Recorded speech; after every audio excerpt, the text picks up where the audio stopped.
Hello and good evening to all of you from the top of our vineyard in Goodlow Mountain. It is Monday, the 23rd of September that I'm recording, and I want to just share with you a little bit about this amazing harvest of 2024, going through a little bit of the whole growing season. And the season, it was exceptional, as it was from the beginning. The season of 24 did start last year in 2023, when in the mid-November we start pruning our vineyards. The winter was mild. We have a few cold temperature. Some nights they were in the single digits, which were beneficial because it kept the population down of certain insects that are not native from this area. We were able to continue with our pruning with good timing, and then we start seeing in March some warm temperature, which sometimes for us, when it gets warm a bit too soon, causes some concern about potentially having some cold nights and have some frost that could damage our crop. We indeed end up having a couple of nights that were of concern, although it turned out not to be a problem. We did lose a few shoots in our lower vineyards. As an aggregate, we calculated that it was perhaps a tenth of 1% of shoots that were damaged, which meant still a full crop, not only a full crop, but a crop bigger than we could handle, or actually that we need. So the growing season then proceeded very, very well. We had good amount of rain in the spring, which we need to have rain coming in, and there were some gentle rains. The water was stored in the ground, in our clay that retains water.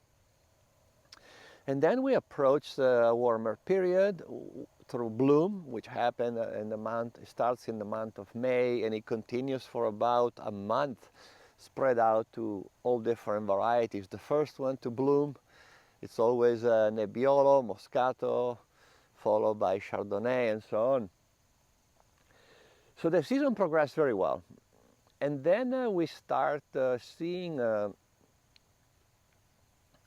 some warm weather in the month of June with clear skies and nice breezes.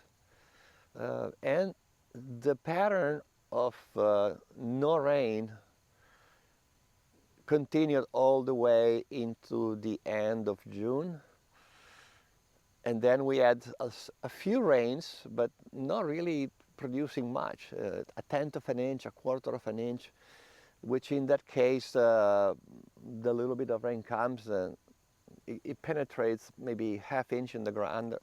The ground is dry at the top, and then the following day quickly evaporates. So it is in the third week of June that we start deciding that we had to prevent water stress, especially in young vineyard that they don't have a very strong root system.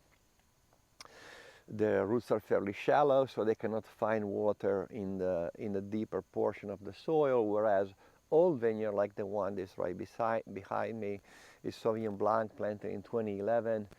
Here, even though being on a slope, we're retaining less water. Sauvignon Blanc had an amazing season, perfect growth. But young vineyards that also were in production, they had some crop that we could harvest, in some cases for the first time. We knew that they will go under stress, and if they go under stress, then they ripen the grapes. They push the ripening. They get darker, red varieties, and yellow faster for white grapes. But the aromatics and the texture, they don't develop as well. And so we started irrigating with 3 water tankers that hold 1,000 gallons at a time.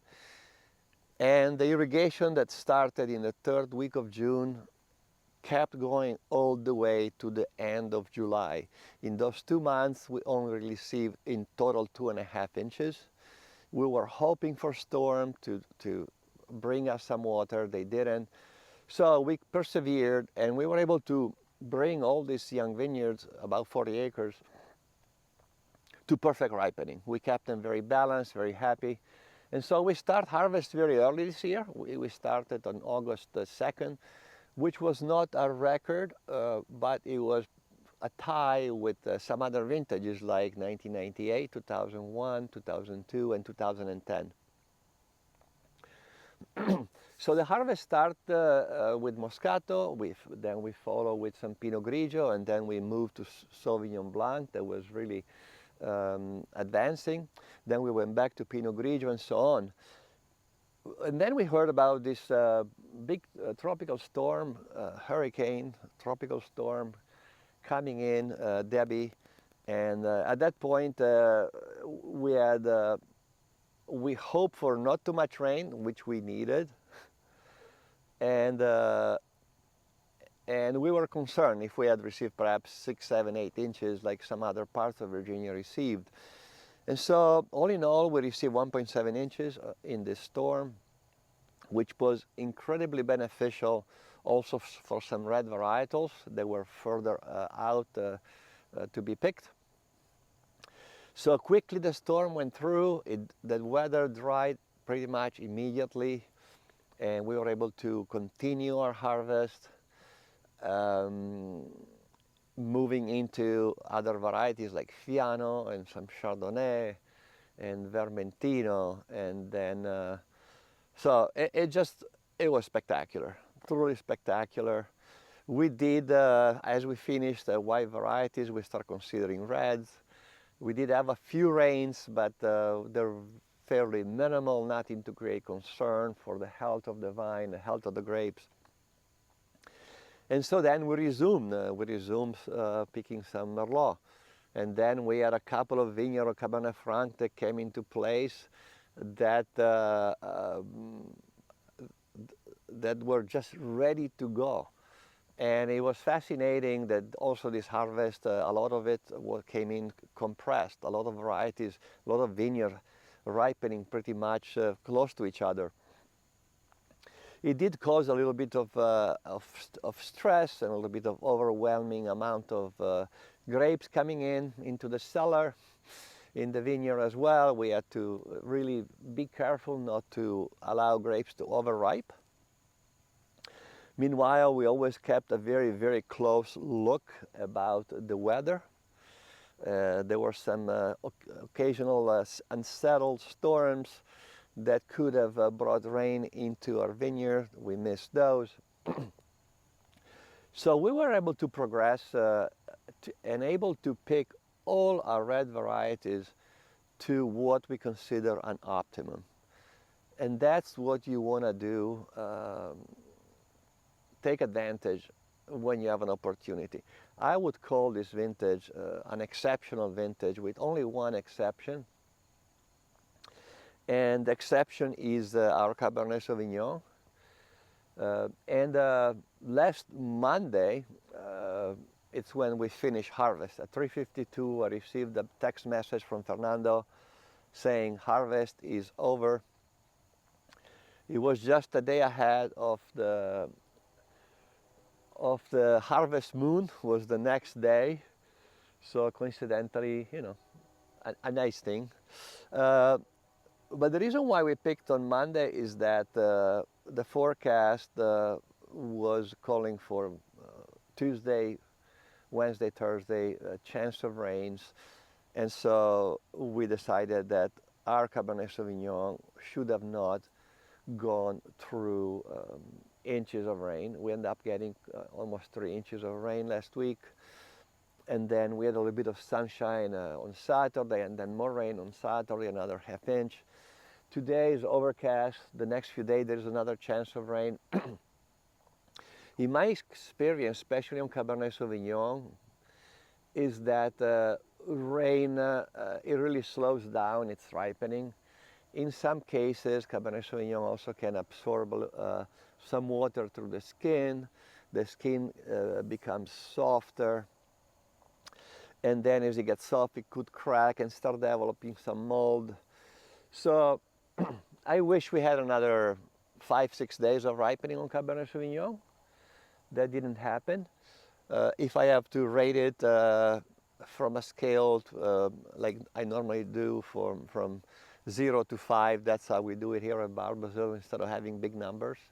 I would say it's going to be a good solid 4.8, not a full 5 like it was in 2010, 2001 and 1998. And therefore, we do have a 4.8 rating on the Cabernet Sauvignon, yet all the other reds and the other whites, this vintage is a solid 5, exceptional. It's not common to have two exceptional vintage in a row, like 23, 24. We have to go all the way back to some other combination, like 97, 98, 01, 02, 5 and 6, so 9, 10. So we have seen it before, but lately there was this pattern of odd vintages, 19, 21, 23, but we broke this curse. So we're extremely happy. A lot of people have asked me, what's your favorite, what really something that stood out this year? And I really don't have one single thing that stood out on top of the other. Everything all across had so much beauty and intensity of aroma, just a spectacular growing season, which makes us even more happy because we have 23, which was also outstanding, 22, which was very good, 21, another outstanding season. So we're sitting in the cellar. We have in the cellar a lot of red wines. Some are in bottle now, the 21s and 22s are going to go in bottle soon.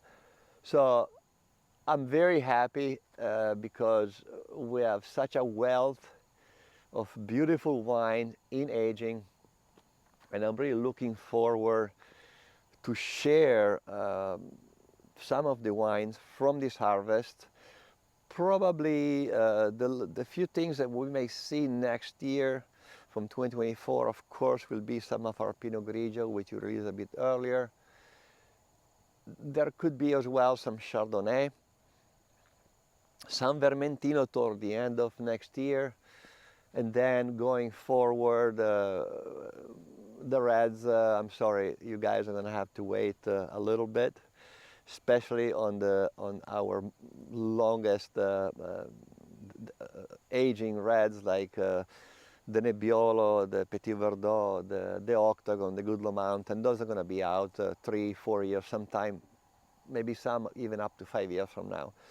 So this is a report from a truly happy farmer today. I will share more things in the weeks to come. There is a sense of great fulfillment here on the estate, both in the cellar, in the vineyards. Our amazing migrant workers went back to Central America, in Mexico and El Salvador, very happy for a great growing season as well. And more than this, I say, I don't know what else to say, but what a fantastic year.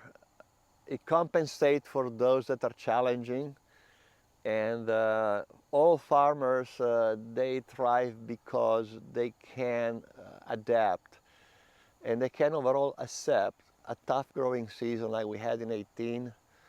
And I think it's balanced by the great rejoicement that you experience in an amazing growing season like this one.